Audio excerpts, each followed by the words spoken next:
Hey, so as promised, I'm going to talk a little bit about how deeply rooted core beliefs, these dysfunctional thought patterns can get stuck in our bodies, in our minds. And as I said in the last video, it's like it's running the chatter, running our lives, and we don't even know it because we're not even aware of the fact that it is inaccurate or dysfunctional.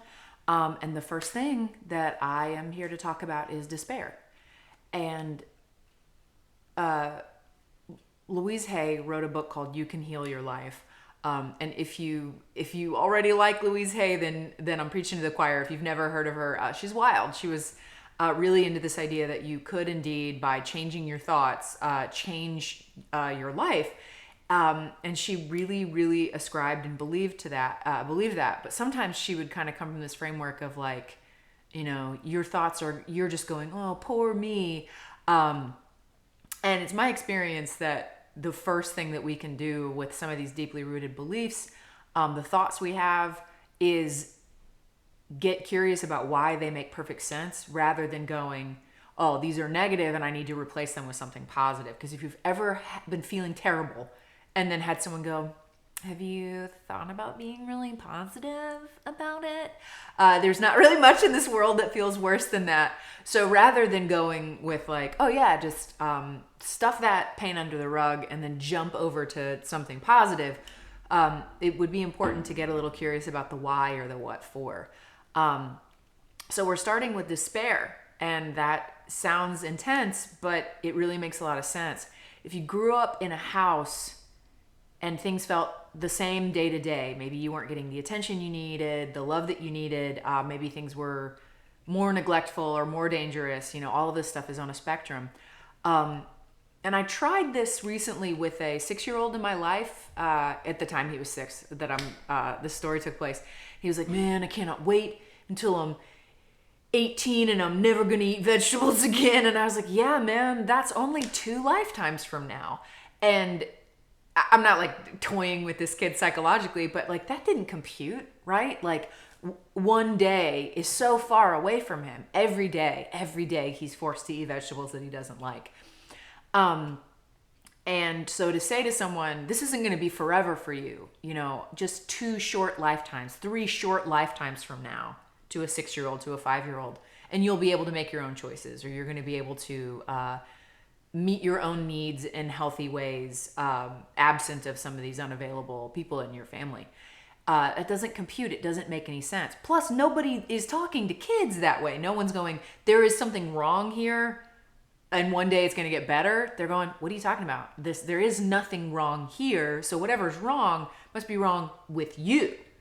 And despair is actually the kind of close cousin or the best effort of a small child of acceptance. It's not going to get any better. So I just have to deal with things the way that they are. And there's a finality to that can often be really unconscious. So if you say things are terrible and they're never going to get any better, they're going to be this way forever, you're also kind of speaking as your child self into the future, into your adult self. So if you've ever had the experience of feeling depressed, having a really bad even day, a couple of weeks, and then you go, well, when I felt good a couple of weeks ago, that was not real. How I feel now is actually what real life is like. This is reality. And that was me just like, back in the old days, that was me really fooling myself. And so the 2 core beliefs that I have identified that maybe we can work on today. Both of them sound intense, but it's really just to make space for why might I feel this way. So if you are a child who grew up with any kind of dysfunction, or you're somebody who allegedly is functioning really well in the world we live in 2024, and it could be true. You could be right. This may or may not be helpful for you. And if it's not, no problem. And if it is, gives you a little bit of like space to think about that. And so the first core belief is there is no hope. The reason that it's a negative core belief is just because it's too final, right? There's no possibility that change could happen. Nothing's going to get different. Nothing's ever going to be better. And I'm not even sure I'm a big fan of better, because that's kind of like, ooh, I'm hoping thing. It's just different. Because when we get stuck in these like somatized emotions that get trapped in our bodies, releasing them, emotions should have a beginning, a middle, and an end. But when they get stuck in us, they're also like informing the future. So to say there's no hope, because despair is the truth, and anything positive is just like a trick, and I need to be waiting for the other shoe to drop. So the way that we do this in my office with me as an AIT practitioner, or in any other therapist's office, but in particular the way that we use energy psychology, is we identify a deeply rooted core belief that seems like it's appropriate for that person, and then we release it with the hand movements that I showed you in the first video. If you did not watch that, it's okay. You're going to be able to follow right along. And so what I want you to do, if this is helpful, place a hand at a dominant energy center on your body. Maybe you should watch that video that I did before. I don't know. If you can't think of one, or that doesn't feel, if there is no hope, doesn't feel like it kind of lives in you, try your heart. So putting one hand at your center chest, or somewhere else where maybe you do actually feel a sensation, or like pain or emotion, something that arises in you when you hear the phrase, there is no hope. So wherever you put your stationary hand, that's no problem. What I'm going to do is direct us through these energy centers in your body while repeating this phrase. Part of what we're doing is you say it out loud, and it's not just running unconscious chatter, which is really helpful. It is also something that clinical research shows that to label an affect, meaning you say, oh, this is despair I'm feeling. Oh, I'm feeling despair. I'm feeling despondency. What that does is interrupts the transmission of the threat response to your amygdala in your brain. So basically it's like your big brain, your more mature, like wiser, older self going, oh, this is just a feeling, not like true danger. So there's something powerful about speaking it out loud. The hand motion, though, is also about like releasing the stuck somatized energy in your body, where you store this core belief somewhere else besides just little electrical impulses getting shot through the neural wiring in your brain. And I'm going to take it kind of slow, because what I want you to do is really stop and go, why might it make sense that I would have felt this way? Instead of going, oh, this is really awful, I hate saying it. That's fine. There's a part of you that doesn't want to believe that, right? And I'm like pointing to the left hemisphere of my brain, the like older, more mature kind of adult computational part of us. But in the right hemisphere, your right temporal lobe, is where these kind of sense impressions get stored. So there's a part of you that goes, I don't want to feel this way. I want to feel like there's hope. I'd like things to change. But there's this other part that goes, man, but we both know that it feels really true. So what we're doing by using the physical touch and the verbal processing is also allowing, like just practicing presence with that core belief, instead of going, ooh, I don't want to feel it, so I'm just going to like push it somewhere. Because if you push these sorts of things down, where they end up is running the show really unconsciously without a lot of awareness that we have. So let's do it. We're going to do there is no hope. You can, if you want to, stop really quickly and go, how strong does this feel to me on a scale of 0 to 10? 10 would be, that feels like an absolute fact. And 0 is, that doesn't feel true at all. If it doesn't feel true at all, maybe you don't need to release this core belief. But if it feels like it's sticking for you, and it's okay to not know the number. Most of the time, we're really good at thinking about things, but we're not really so good at getting a felt sense in our bodies. That's something that we have to practice a lot, and before we can get good at it. So let's say that somebody says, well, yeah, no, there is no hope. That felt a lot more true for me when I was 5 than it does now at 40. And so I go, what's the part of you that really associates deeply with this? And they'll go, well, I mean, 5-year-old me, that feels like a 12 out of 10. And I go, well, then that's who we're really here to honor and make some space for. So they'll go, adult me says that's a 5 because I've got so much life experience. And so I don't think it's really a 10. But that kid part of me is like, oh, 12 out of 10. So strong. So we're here to honor the truth of that child's experience, whether or not you, the adult, feel exactly the same way. So here's what we do. Put a stationary hand somewhere. If you can't think of anywhere, center chest is always good. Start your other hand at the crown of your head, and we're going to repeat that phrase. There is no hope. And then what you can do is stop and see if you get any emotion or sensation, a thought, a memory that comes up. Particularly of note is if there's some kind of voice going, this is stupid, you shouldn't do it. That's information too, because there's a part of you that's like, oh, I want to heal this, because clearly you're sitting watching this video right now. There's also this part that's like, I don't want to go near this because that would be really painful. We just honor everything that comes up. So there is no hope. Stopping here and noticing how you feel. What you're noticing. Move your hand to your forehead. There is no hope. Move your hand to your chin. Repeat it again. There is no hope. Move your hand to your throat and say this phrase again. There is no hope. Move your hand to your heart center. So center chest. There is no hope. To the left of your center chest, so we call that the left heart. Say it again. There is no hope. Move your hand to your right heart, to the right of your center chest. Say this phrase again.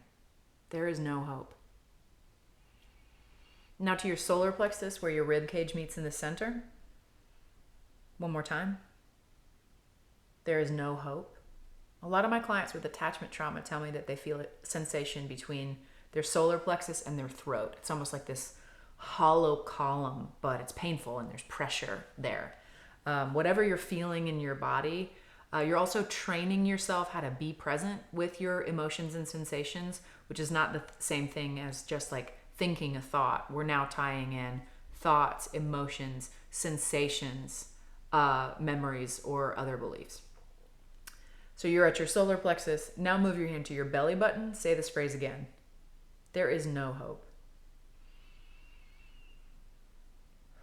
Now to your pelvis, where your hip bones meet in the center. Say this phrase again. There is no hope. To your left hip crease, where your leg and your trunk meet. Say this phrase again. There is no hope.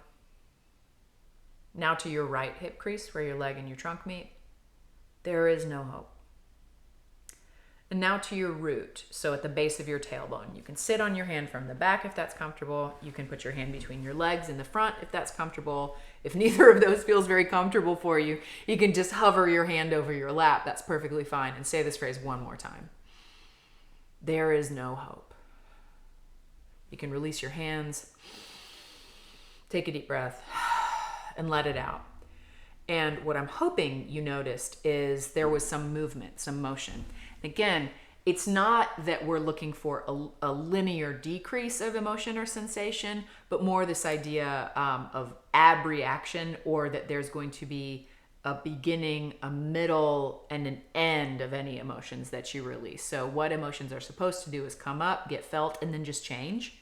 But if they get stuck in your body because of trauma or because of kind of the need to suck it back and put it somewhere else, it can be a challenge to learn how to let emotions just move freely in that way. And so if you need to do another round of that, rewind the video, play it again until it feels like it's become a 0 for you. So 0 would be that does not feel true to me, or that doesn't have any charge for me anymore. That doesn't feel like it's got a strong hook in me anymore. And whenever we clear space out from clearing a deeply rooted negative core belief, what we do then is install this phrase's opposite. So I had to put my glasses on so I could read the phrase's opposite instead of just shooting blind without my glasses on. So when we install a positive core belief, what we do, and the phrase is opposite is not always an exact opposite, because sometimes the opposite of a phrase like I must be perfect isn't I don't have to try, or like I'm not trying at all. It's just something like it's okay to be human. So not an exact opposite. But for the phrase there is no hope, the opposite for that one is there is real hope. There is real hope. And so you can put your heart at your center chest. You can put it anywhere else. When we install positive cognitions, we skip the hip creases. But again, I'm going to direct you until this gets habituated for you. So putting your hand maybe at your center chest or at another stationary place where you feel the energy, or that you want to fill the space that we just cleared. And starting at your root, you're going to say the positive belief. There is real hope. Now move your hand to your pelvis where your hip bones meet in the center and say it again. There is real hope. Now to your belly button. There's real hope. To your solar plexus where your rib cage meets in the center, and say it again. There is real hope. Both hands at your center chest. There is real hope. To your left heart, to the left of your center chest. There is real hope. To your right heart. There is real hope. And to your throat, really pay attention to what it feels like, the vibration in your throat when you say these words out loud. Like really having the embodied experience of feeling, saying this. There is real hope. Now to your chin. There is real hope. To your forehead. There is real hope. To the crown of your head. There is real hope. Take a big deep breath. Like it's coming up from the soles of your feet and filling up your body. Someone explained to me releasing core beliefs kind of down and then filling up positive core beliefs is a lot like draining a bathtub of dirty water and then filling it up with something that would be more functional and more affirming. As often as I'm able, I'm going to start doing videos like this, probably with a little more descriptions of the energy centers or what you might be feeling or what's going to come up. I'm not a master. I'm just somebody who really cares a lot about people who had a hard time growing up getting a right to experience peace in the present. That's something that is one of the major drivers of my adult life. I hope this was helpful. I hope you got a lot out of it. Share it with your friends, and I'll be back with some more videos soon.